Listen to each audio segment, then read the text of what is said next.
Okay, folks, I'm ditching the Lee G58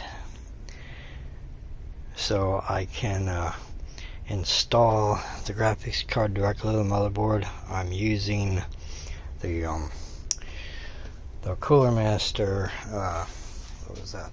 It's 200. It's the nr200p.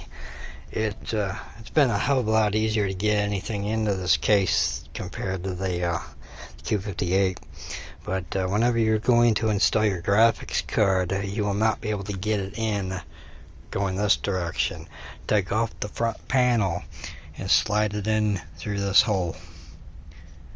You will not be able to get it in otherwise. I thought about maybe taking the screws out from all four sides, but when I took this screw out, it wouldn't budge. So then I saw the holes here, and I'm like, okay, well, front panel needs to be removed, and the graphics card slides right in.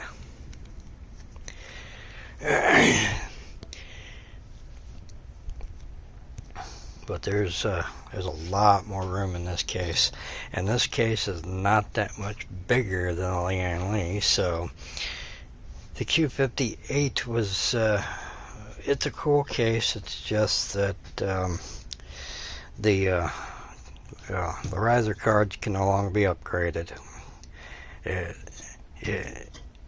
especially if you got the 3.0 version. Nobody carries the 4.0 version to the riser card. Well, I should say to the riser ribbon, because it's not an actual card.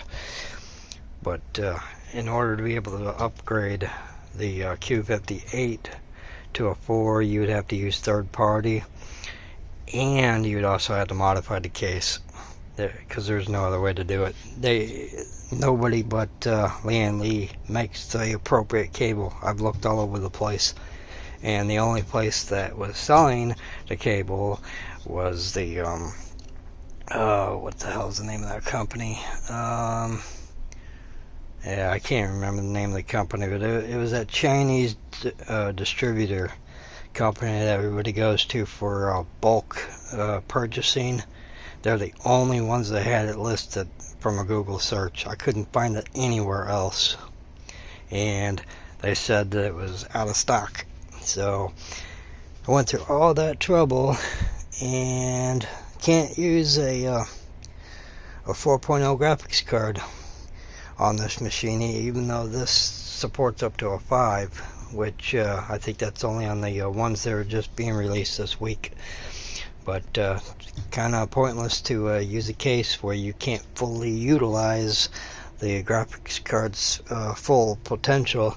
So what I'm going to wind up doing is redoing the power supply load. Even though I did upgrade the power supply, this is the recommended one. I found my newer meter.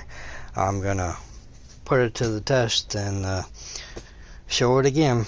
It'll be a redux video. I just wanted to let you guys know that you gotta slide it in through the front panel slot here. It's the only way to get it in. Yeah, thanks for watching.